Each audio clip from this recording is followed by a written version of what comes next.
పోర్చుగల్లో రకరకాల బ్రాండ్ల ఇంటర్నెట్ ఉంటుంది అనమాట. ఈరోజు మీకు నోస్ ఇంటర్నెట్ అన్బాక్సింగ్ చేసి చూపిస్తాను. చూడండి, నోస్ ఇంటర్నెట్ మిగతా కొన్ని పోర్చుగల్లో ఉంటాయండి. నాకు అర్థం కాదు, మీకు కూడా అర్థం కాదు. ఇది రూటర్. ఓకే, దీంట్లో ఈ బుక్కులు చదివేంత ఓపిక ఎవరికి ఉంటుంది? మీకు ఉండదు, నాకు ఉండదు. 2 రకాలు ఉంటాయన్నమాట. సో వైఫైకి కేబుల్ కనెక్షన్ ఉంటుంది. ఇప్పుడు మన దగ్గర ఈ కేబుల్ సంబంధించింది లేదు కాబట్టి మనం జస్ట్ పవర్ పెట్టుకొని యూజ్ చేస్తాము.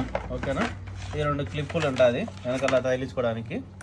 ఇంకా పోతే దీంట్లో ఇంక్లూడింగ్ సిమ్ కూడా ఉంటుందన్నమాట. సో దీన్ని బట్టే వస్తుందన్నమాట.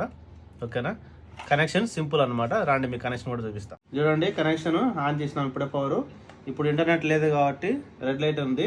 ఎప్పుడైతే ఆన్ అవుతుందో అప్పుడు ఇది కూడా సేమ్ దీని మాదిరి వైట్ లైట్ వెలుగుతుంది అనమాట. ఇదిగోండి, మొత్తానికి ఆన్ అయిపోయింది. దీని రేట్ వచ్చేసి అక్షరాల మంత్కి 26 యూరోలు అనమాట. సో ఇది అన్లిమిటెడ్ GB ప్లస్ ఆఫర్లో మొబైల్కి వచ్చేసి 30 GB ఇస్తాం.